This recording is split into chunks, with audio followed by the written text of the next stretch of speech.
ನಾವು ಎಂದೂ ಕೂಡ ಮರೀಲಿಕ್ಕಾಗೋದಿಲ್ಲ. ಪ್ರತಿ ಕ್ಷಣವೂ ಕೂಡ ಈ ವಿಚಾರವನ್ನು ಸ್ಮರಿಸ್ಕೊಳ್ತೇವೆ.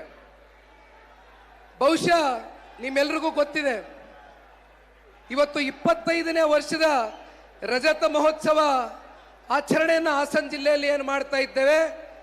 ಸಾಕಷ್ಟು ಜನ ರಾಜಕೀಯ ನಾಯಕರುಗಳು ಅವರ ರಾಜಕೀಯ ಪ್ರಾತಿನಿಧ್ಯ ಸಿಗ್ತಕ್ಕಂಥದ್ದಕ್ಕೆ ಅವರ ಸ್ವ ಹಿತಾಸಕ್ತಿಯಿಂದ ಸಾಕಷ್ಟು ರಾಜಕೀಯ ಪಕ್ಷಗಳನ್ನ ಚುನಾವಣೆ ಸಂದರ್ಭದಲ್ಲಿ ಮಾಡಿದರು.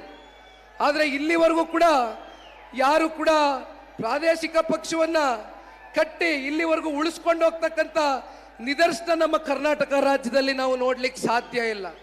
ಆದರೆ ಸನ್ಮಾನ್ಯ ದೇವೇಗೌಡರು ಸಾಹೇಬರ ದೂರಾಲೋಚನೆಗಳು, ಅವರ ದೂರ ಚಿಂತನೆಗಳು, ಅವ್ರಿಗೆ ವಿಶೇಷವಾಗಿ ನೀರಾವರಿ ಬಗ್ಗೆ ಅವರು ನಮ್ಮ ರಾಜ್ಯಕ್ಕೆ, ನಮ್ಮ ದೇಶಕ್ಕೆ ಕೊಟ್ಟಿರ್ತಕ್ಕಂಥ ಕೊಡುಗೆಗಳು, ಶಿಕ್ಷಣದ ವ್ಯವಸ್ಥೆ ಇರ್ಬೋದು, ಆರೋಗ್ಯದ ವ್ಯವಸ್ಥೆ ಇರ್ಬೋದು, ಅವ್ರಿಗೆ ಇರ್ತಕ್ಕಂಥ ಒಂದು ದೂರಾಲೋಚನೆ ಬಹುಶಃ ಇವತ್ತು ರಾಜಕಾರಣದಲ್ಲಿ ಒಂದು ಎನ್ಸೈಕ್ಲೋಪೀಡಿಯಾ ಆಗಿ ಇವತ್ತು ನಾವು ಸನ್ಮಾನ್ಯ ದೇವೇಗೌಡರು ಸಾಹೇಬರ ಮಾರ್ಗದರ್ಶನದಲ್ಲಿ ಮುಂದಿನ ದಿನಗಳಲ್ಲಿ ಸಾಕಷ್ಟು ಜನ ಹಿರಿಯರಿದ್ದಾರೆ, ಯುವ ನಾಯಕರುಗಳಿದ್ದಾರೆ. ಮುಂದೆ ಬರ್ತಕ್ಕಂಥ ಯುವ ಪೀಳಿಗೆಗಳಿಗೆ ಸನ್ಮಾನ್ಯ ದೇವೇಗೌಡರು ಸಾಹೇಬರು ಸ್ಫೂರ್ತಿಯಾಗಿ ನಿಲ್ತಾರೆ ಅಂತಕ್ಕಂಥದ್ದು ಈ ಸಂದರ್ಭದಲ್ಲಿ ನಾವೆಲ್ಲರೂ ಗಟ್ಟಿಯಾಗಿ ನಂಬ್ಕೊಂಡಿದ್ದೇವೆ.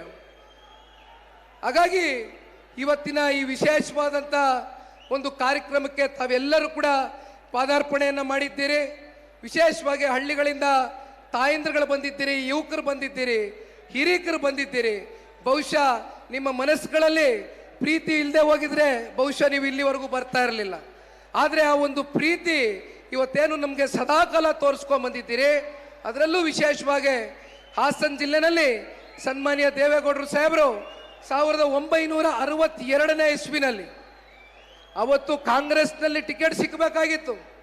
ಆದರೆ ಕೊನೆಯ ಹಂತದ ಬೆಳವಣಿಗೆ ಕಾಂಗ್ರೆಸ್ನಲ್ಲಿ ಟಿಕೆಟು ಕೈ ತಪ್ಪೋಯ್ತು.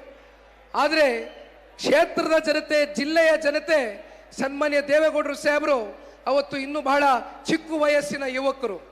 ಇಂಥ ಒಬ್ಬ ಯುವಕರು ನಮ್ಮ ರಾಜ್ಯಕ್ಕೆ, ನಮ್ಮ ದೇಶಕ್ಕೆ ಮುಂದಿನ ದಿನಗಳಲ್ಲಿ ಒಂದು ಮಾದರಿ ಆಗ್ತಾರೆ ಅಂತಕ್ಕಂಥ ಚಿಂತನೆಯಿಂದ ನೀವೆಲ್ಲರೂ ಕರೆ ತಂದು ಸನ್ಮಾನ್ಯ ದೇವೇಗೌಡರು ಸಾಹೇಬ್ರನ್ನ 62ನೇ ಇಸ್ವಿನಲ್ಲಿ ನೀವು ಚುನಾವಣೆಗೆ ನಿಲ್ಲಿಸಿ ಅವ್ರಿಗೆ ಗೆಲುವನ್ನು ತಂದುಕೊಡೋ ಮೂಲಕ ಸುದೀರ್ಘವಾದಂಥ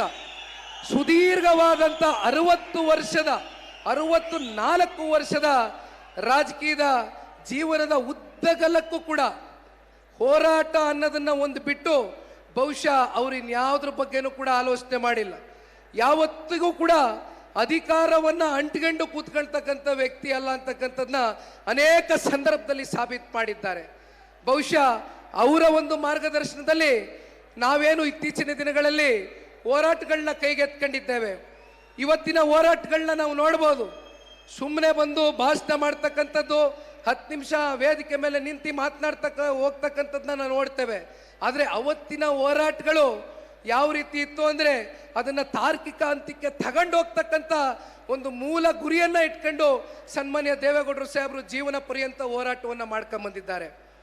ಬಹುಶಃ ಹೋರಾಟದ ಪ್ರತಿಫಲವೇ ಇವತ್ತು ಈ ಜನತಾದಳ ಪಕ್ಷ ಕರ್ನಾಟಕ ರಾಜ್ಯದಲ್ಲಿ 25 ವರ್ಷಗಳ ಕಾಲ ನಿಮ್ಮಂಥ ಪುಣ್ಯಾತ್ಮ ತಂದೆ ತಾಯಂದಿರುಗಳು, ವಿಶೇಷವಾಗಿ ಮತ್ತೆ ಒತ್ತಿ ಹೇಳ್ತೀನಿ, ಪಕ್ಷದ ನಿಷ್ಠಾವಂತ ಕಾರ್ಯಕರ್ತ ಬಂಧುಗಳು ನಿಸ್ವಾರ್ಥವಾಗಿ ಇವತ್ತು ಈ ಪಕ್ಷಕ್ಕೆ ಸೇವೆಯನ್ನು ಸಲ್ಲಿಸಿದ್ದೀರಿ. ಬಹುಶಃ ಈ ವರ್ಷ ಕಾರ್ಯಕರ್ತರ ಚುನಾವಣೆ ಇದೆ. ಈ ಕಾರ್ಯಕರ್ತರ ಚುನಾವಣೆಯಲ್ಲಿ ನಮ್ಮ MP ಚುನಾವಣೆಗಳಲ್ಲಿ, MLA ಚುನಾವಣೆಗಳಲ್ಲಿ ನೀವು ಯಾವ ರೀತಿ ದುಡಿಮೆ ಮಾಡಿ ನಮ್ಮನ್ನು ಶಾಸಕ ಸ್ಥಾನಕ್ಕೆ ಕರೆ ತಗೊಂಡು ಹೋಗಿದ್ದೀರೋ ಅದೇ ರೀತಿ ಈ ಬಾರಿ ಬರ್ತಕ್ಕಂಥ ಗ್ರಾಮ ಪಂಚಾಯಿತಿ, ತಾಲೂಕು ಪಂಚಾಯಿತಿ, ಜಿಲ್ಲಾ ಪಂಚಾಯಿತಿ ಚುನಾವಣೆಗಳಲ್ಲಿ ಪಕ್ಷದ ಕಾರ್ಯಕರ್ತರ ಕೈಗೆ ಅಧಿಕಾರದ ಚುಕ್ಕಾಣಿಯನ್ನು ಕೊಡಿಸ್ತಕ್ಕಂಥ ಪ್ರತಿಜ್ಞೆಯನ್ನ, ಶಪಥವನ್ನ ಇವತ್ತು ಸನ್ಮಾನ್ಯ ದೇವೇಗೌಡರು ಸಾಹೇಬರು, ಕುಮಾರಣ್ಣ ಅವರು, ರೇವಣ್ಣ ಸಾಹೇಬರು ಮುಂದೆ ನಾವೆಲ್ಲ ಕಾರ್ಯಕರ್ತರುಗಳು ಇವತ್ತು ನಮ್ಮ ಕಾರ್ಯಕರ್ತರ ಜೊತೆ ನಿಲ್ತೇವೆ ಅಂತಕ್ಕಂಥದ್ದನ್ನ ಈ ಸಂದರ್ಭದಲ್ಲಿ ಬಹಳ ಗಟ್ಟಿಯಾಗಿ ಹೇಳಲಿಕ್ಕೆ ಬಯಸ್ತೇನೆ. ನೀವು ಸಣ್ಣ ಆಗ್ಬೇಕಲ್ವಾ? ಅದು ಒಂದು ಉತ್ತಮ ಆಹಾರದಿಂದ ಸಣ್ಣ ಆಗ್ಬೇಕಲ್ವಾ? ಪ್ರತಿದಿನ ನಮ್ಮ ಜೀನಿ ಸ್ಲಿಮ್ ನ ಯೂಸ್ ಮಾಡಿ ಯಾವುದೇ ಸೈಡ್ ಎಫೆಕ್ಟ್ ಇಲ್ದಂಗೆ ನೀವು ಸಣ್ಣ ಆಗ್ತೀರಾ.